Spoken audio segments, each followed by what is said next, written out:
Welcome everyone, Chobra here, and it's the eve of Valorant Masters Bangkok, which means generally everyone's put out their tier lists, their pick'ems, their power rankings, their top 10 players, and all of that. And a lot of people then ask me about, where's yours? Where's your list? And that's a great question. In fact, funny enough, we've actually gone through my list on my live streams, but I didn't make them into a video because as I was doing them, I just felt like tier lists would be a little unfair. Power rankings, I mean, I guess there's some reason to do it, but with 8 teams, it also seemed a little bit unfair. And I do think that we have a great combination of teams heading to Bangkok for the Swiss stage. So I'll definitely link the streams where I talked about these, and you can check them out if you want. In my process of going through that, I submitted my top 15 for the Plat Chat ranking, so my scoring was included in that. But what I did want to talk about is the players that I am watching out for at this Masters event. Now, this could be because they're new, maybe they're a rookie, and I think they show great potential. Maybe I think they're just not well known enough. Or it could also be maybe this player is relatively known, but I'm really curious what they're going to do at Valorant Masters. And we have a nice combination, and to make it nice and concise and just easy for you to digest, I'm picking one from each region. So 4 players that I am watching out for at Valorant Masters Bangkok. Let's jump right in. Let's start things off nice and easy. We'll start with Pacific, since obviously that's the region I am most familiar with. And if you've watched any of my streams leading up to it, any of the watch parties, you know that I have been big on this guy ever since that he has first showed up in the official matches. And that's going to be DRX Hyunmin, their new duelist, filling in the shoes of Buzz, who is now, of course, on T1. Now, I had heard a lot about Hyunmin and the potential that he has or that he's shown already and how promising he seemed to be as a prospect for DRX. And that's all great. Termi has a great track record of picking up players and whatnot. But as someone who deeply, deeply loves watching Buzz play, and I love the type of entry that he is for any team that he's on, I did question whether I would really grow to like the new duelist of DRX. Well, it didn't take long because Hyunmin, he's actually kind of winning me over. I might be rooting for this guy more than anybody in Korea from here on out because I'm loving what I'm seeing. So let's first talk about what it means to be an entry player, a duelist. You oftentimes want to be taking that first contact, especially, of course, on the attacking side. Well, speaking of contact, a great way to look at that is going to be first kills or sometimes first kills per round. Well, if you look at the first kills per round for Hyunmin, he's at a pretty solid 0.22. So close to 1 out of 4 rounds, he is out there getting that first kill. Now, that doesn't mean he's not taking first contact other times. He might be taking the first death as well. But just looking at the first kills per round, pretty high. The only other duelist I found to be higher that's at Masters was actually going to be Durka, who's at 0.24, and that's like really good. But then you take a look at, okay, overall first kills, first deaths. How many times is he actually willingly going out and getting that first contact, right? How much? Well, you combine the first kills and first deaths for Hyunmin. He has 105 total, both first kills and first deaths, out of 297 rounds played. So that's roughly 1/3 of the time. Now, let's assume that on defense, you're not always expected to be the one that's taking first contact, right? Sometimes you are, sometimes you're not. So he's, sitting at about roughly 1/3, which I think is still pretty solid because maybe sometimes you're going in and then it's, your teammate getting traded or your teammate's trading you first, something like that. If it's a team effort, if it's a set play, whatever else it might be. So stats already speak to the fact that he's willing to be an entry, which I know that sounds very, very simple, but this is kind of crazy to say, but not every duelist is willing to do that. So really big on Hyunmin for willing to do that, despite being kind of this promising prospect, super young, the youngest player at a Masters Bangkok, in fact, and things like that. But then he oozes confidence. So not only is it a team player who's willing to take these first contacts or be the space creator, in these set plays that DRX loves to have and things like that. But I talked about this in my latest video, which highlights DRX's victory in the grand finals, and you can check that out. But Bane afterwards had talked about how Hyunmin helped carry the composure for the team in the very last game in the grand finals in that best of 5.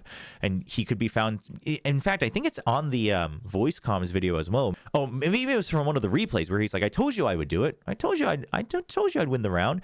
And Bane, testifies saying that he was the one who was looking at Bane saying, it's all right, Bane, I'll win for you. I'll win for us. Don't worry. And the fact that this kid is the youngest player And he's, he's just chilling. And you could see that from his face if you watch the game, if you watch the player cam. He's kind of just smirking. It's just another round of Valorant for him. And that was a grueling best of 5. So that's a huge thing as well. And then there's just these moments where he's not perfect. Sometimes, yeah, he has some rough plays. But you can tell that he's always thinking about, okay, what is the winning play here? Even if it means I have to die. The part that really stuck to me was in that split in the map 5 against T1. As it's getting closer and closer to the end, Buzz activates the showstopper, and you hear Buzz flying through mid. And instead of Hyunmin saying, I'm going to give up space and let them approach, and the showstopper potentially ruining the site or whatever else, he says, okay, the best chance I have is to close the gap, is to actually approach him. Maybe it fires above me and I survive, but if not, at least I'm guaranteed to trade him instead of trying to pick him out during a flight path. So he just goes for the barrel stuff, trades 1-for-1, but that actually quiets down and slows down a lot of the approach from T1.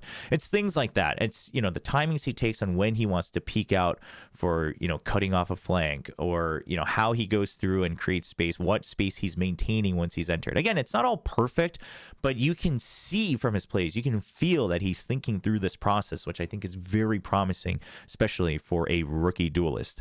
So again, not saying he's perfect, but the fact that he's shown a lot of that process, I can see that, I can feel that in his gameplay. And then the fact that he just has all this confidence, I'm very curious to see how he's going to perform internationally, because if he can maintain that composure and confidence, I think he may surprise more people than, the audience originally thought. I do want to do runners up for each region, just because obviously all the teams are great and all the players are very, very promising. And I think there's a good reason to look out for any of the players. But from Pacific, this is probably another easy one. The other one would be Izu, right, from T1. He was the rookie last year. Originally, the potential storyline was Izu versus Karon, who's the better rookie, but Karon just left him in the dust, which, as Shenji moved on forward to lift a Masters trophy. But I think Izu has really grown as a player, right? He's really gotten used to being this flexible slot now, playing in that flex position, playing different agents, multiple agents. I can see that he's gotten very, very confident in that role. And I can tell that he's also gotten comfortable with trying to be the guy who keeps his composure, right? Not getting pressured in by the weight of the reputation of his teammates or the veterancy of his teammates, but really trying to just stay in the game and be the guy who can actually just keep the composure, right? The youngster who can keep his composure. So I can see that he's trying to fill that role for the team, but also I just think overall he's gotten much more consistent during kickoff. So curious to see, because obviously he has huge aspirations for himself, and one of the best ways to prove that would be to have a great performance at a Masters event. Moving right along, let's talk about China. And again, if you follow my content, this should come to no surprise. But it almost frustrates me that I have to point out this player as the player to watch for, because I think he already deserves all the watching in the world. And that's going to be EDG Simon. Now, the reason that Simon has a special place in my heart is because I've found Simon to just be really, really great for EDG, and specifically for Kong Kong. He really reminds me of when Kawanzine first joined Loud, and he was basically just Aspas's favorite buddy, and they would always move around together, and he was constantly setting up Aspas for success. Simon kind of gives me that vibe, but he's less tied to the hip of Kong Kong, but he's just always aware of Kong Kong's position and what EDG wants to do with Kong Kong at the helm. I mean, this guy, let's talk about stats. It's another player where I think the stats kind of prove the point, what I'm trying to make. He has 0.55 assists per round. All right, that's a really high number. In case you're wondering, how high is that, right? Because if you're great at giving assists, shouldn't you have assists every round? Well, let's just say out of the other players that are going to Masters, the only other ones close are Boo, Carpe, and Sylvan. And they're each at 0.54 and then 0.53. So very close. But the thing that those three players have in common are that they are primarily controller players. Obviously, Boo kind of switching it up a bit more. The reason that's hard is because controllers oftentimes can kind of farm assists, right? Because if your smoke is up and you're able to, they come through the smoke or whatever, and your teammate gets a kill and whatnot, it sits there, right? So it's a passive way to gain assists. Now, I'm not saying that's the only way to gain assists, but it's a more passive way. When it comes to initiators, like, your skill has to be used at a time when you are going to get a kill. Like, you're going to get a kill. This was intentionally, specifically to get a kill. And then other times, right, if you play something like the Teo, or even if you're playing something like the Sova, maybe you're just using the recon and everyone just empties the site for it. You did assist the teams, but you're not getting assists on the board for that. So the fact that he has 0.55, the most, and then out of the other initiators, the only other person that comes close is Kix, who I would rate very highly as an initiator coming to Masters, but he's sitting at 0.47. So 0.55 is a lot more. It's a lot more per round. Now, that's already huge, but then you add into the fact that out of any of the contenders within like top assists per round that are coming to Masters Bangkok, Simon has played a whopping 333 rounds of games. I didn't realize that they played this many, but I guess they did drop to the lower bracket, so that makes sense. That's a lot more than any of the other guys that are, again, in contention for top assists per round. So he's doing this consistently, and he's been doing this consistently ever since he joined the team. Now, the reason, again, he has a special place in my heart is because I included him in my top 20 players for Valo 2 Asia last year, and there were a lot of comments that were like, why does Simon get included? He only played for the second half of the year. And I'm thinking, I mean, quite frankly, he could have only played for champions, but if he played like he did, I think he deserves it because he was such a core part of that victory for EDG.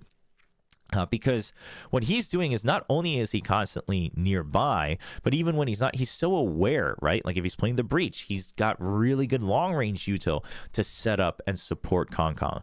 And basically, I think, I wouldn't say that Kong Kong, can't do much without Simon. I think he can. But I think what Simon enables is basically it allows Kong Kong to do whatever he wants. It also probably allows nobody to do whatever he wants, right? Because now you got Simon, who's just always going to be ready to assist Kong Kong. I think he deserves another shout out, that people need to be watching for what he's doing to see if EDG is going to succeed in that game or not. When it comes to runner-up from China and Americas was a little hard just because I think it's relatively all known values. So it's not to say that there aren't any players that I'm excited for, but it's more so that I'm more excited about how the team's coming together. But if I had to pick one, I think I might actually be picking Feng Feng from Trace Esports, just because he is the resident Raze player for that team, and now seemingly the Yoru as well. And I do think the Yoru and Raze are going to get more value in the current meta with the different compositions that we're seeing. So maybe Kai still sticking a bit more with the Vice, but then Feng Feng, he's oftentimes hailed to be the more like explosive duelist, maybe less consistent, but more explosive. So what can he do on the Yoru and the Raze? That's another shout out. Now let's go to EMEA. EMEA had some good candidates. I mean, even Durka could have been a candidate just because he's a known value, but he has been just tearing it up at VCT EMEA. But for me, originally I was going to go with Vitality Kix, but he's going to be my runner-up because my main candidate for a player to watch is going to be Keiko from Team Liquid. I mean, if you watched any of EMEA and any of Team Liquid's games, I think kind of speaks for itself. Insane stats, right? It looks like he really just found the glove that fits. Once he switched to controller, he looks comfy. He is farming it up. He is putting up all the stats in the world, and he's really therefore kind of this core part that isn't shaken up, right? He's the unwavering force for Team Liquid, chaos or not. Despite Durka having just insane performances throughout, Keiko actually has a slightly higher kills per round, but a fairly noticeable gap in terms of kill-death ratio as well. Now, the KD, okay, I don't think that's any slant against Durka, just because obviously as a duelist, he's the one also going in. So a lot of times he might be getting first kills, but also getting traded out immediately and then dying or whatever else it might be. So I don't think that can be used against Durka, but I do think it can be used in favor of Keiko for sure. And again, another aspect that should put this into context is that Keiko has played nearly double the rounds that Durka has. And then he's putting up those numbers that are higher. So like, this isn't a fluke. Like, this is not a fluke. I mean, yeah, you can always argue like, well, who did they play, whatever else, but it's still not easy to maintain numbers like these. So absolutely, I think like Keiko maintaining that performance is going to be so important for Team Liquid, and I think it's also a huge confidence boost for Team Liquid. And then also he's half Thai, so like that's a cool storyline as well. So hopefully it can continue throughout the tournament. But I do think it's going to be very fun to see if he can actually keep that up at an international level, because how much of it was simply you're feeling confident because you know the players you're playing against, and now you're playing against, you know, unknown styles or whatever else it might be, or the best of another region, things like that. Can you still keep it up, right? Especially, you know, your first matchup being against EDG. I did find it a little bit amusing that as a primary controller user for the team, he only has a 0.3 assist per round, which is definitely not anywhere near the top. But hey, sometimes the best assists for your teams are the kills themselves. So the frags, he gets them. Like I said earlier, the runner-up would be Vitality Kicks. I think a lot of people were very impressed with him right from the get-go, right? He was probably the one player that people thought they wouldn't be mentioning too much amongst the super team. Not to say that we thought he would be bad, but it was just that everyone else was going to be such a spotlight taker that it was hard to imagine that we'd ever be talking about Kicks. But I would say for the majority of their run that he was actually in a very, very primary position for that spotlight. His assists were good, but his frags were maybe sometimes even better. Like the trades were clean. He was always there for the trade. And then he was able to still clutch up in situations for certain multi-kills, things like that. So Kicks is another one, just because I want to see, does he have the same impact amongst this roster, right? That's so star-studded at an international tournament. Now, last but not least, Americas. Americas was definitely the toughest because I think both teams from Americas, G2 and Sentinels, are two teams that I am very much more excited to see the sum of their parts more than the individuals. Now, this doesn't mean the individuals aren't exciting. They're actually all quite exciting, but I think maybe it's also because they're all fairly known values. So maybe there's not as much as like mysterious excitement or anticipation. But at the same time, both these teams play so well as a team. It's just beautiful to watch. And so it's actually really hard. Like, how would I pick one player? Because to me, it's like, how does this player work with this strategy and this play and in this format or whatever else it might be? But if I had to pick one, I spent a lot of time in Americas. But if I had to pick one, I'm actually going to go with the one singular Leaf from G2. Why Leaf? There's only one question on my mind. Does his chamber hold up at Masters Bangkok? Because it looked nigh unbeatable for most of Americas. But can it do that? Can it have the same impact where most teams might find themselves saying the best way to beat his chamber is to avoid it? Like, does that happen at Masters Bangkok? That's the biggest question for me, because I think that's such a core part of what they've got set up here for G2. Really, there wasn't really much more to that. I mean, you could pick any of these 10 players, and I think I would agree. Like, because I found myself thinking, like, maybe Trent. You know, he's always been such a good player, but this time he was like the highest rated on G2, and you know, it's the combination of the assists and the frags. But it's like, yeah, but we all kind of knew that. You know what I mean? There's just good reasons for all 10 players. I think that's what makes it so hard. Now, if I had to pick a runner-up, I actually think I'm going to go with John QT from Sentinels. Originally, I was going to say Zelsis, because I do think Zelsis has really matured as such a power impact player, where he's kind of this assist king for the team until it's needed, and then he can clutch up and frag. Like, he can become the X factor as well. Which is also true. But the reason I'm going to go with John QT is because next to DRX Freeing, he is the other primary Tejo merchant at this tournament. And I do think they use Tejo slightly differently, both the teams, I should say. So I'm curious how John's Tejo is going to look, especially in that matchup against DRX. But also, I thought his calling at international stages was very good last year, and I want to know if it continues to keep up with the bit of a volatile meta like we're in right now. So those are my 4, or I guess I ended up talking enough about the runners-up that those are my 8 players to watch at Masters Bangkok. So that's going to be it for this video. Of course, we are going to be watch partying every single day of Masters Bangkok, except for one day. And if you want to know which day that is, you can join the Discord, because I'm going to be posting the schedule there. But one day I have to be on the Korean broadcast because they needed someone to stand in, so I'll be casting in Korean. But all the other days we'll be watch partying right from home every single night. So definitely come join the watch party, join up for analysis, join up for discussions, and join up for fun, as always. So if you enjoyed the video, don't forget to leave a comment. Let me know who you're looking out for, who you think is going to be the interesting player to follow for Masters Bangkok down in the comments below. And of course, as always, if you enjoyed it, please leave a like and subscribe to the channel as well, because that all helps the algorithm and helps the channel grow. That's going to be it for this one. Thanks so much for watching, and I'll see you guys during the live watch parties and, of course, in my next video. See you then.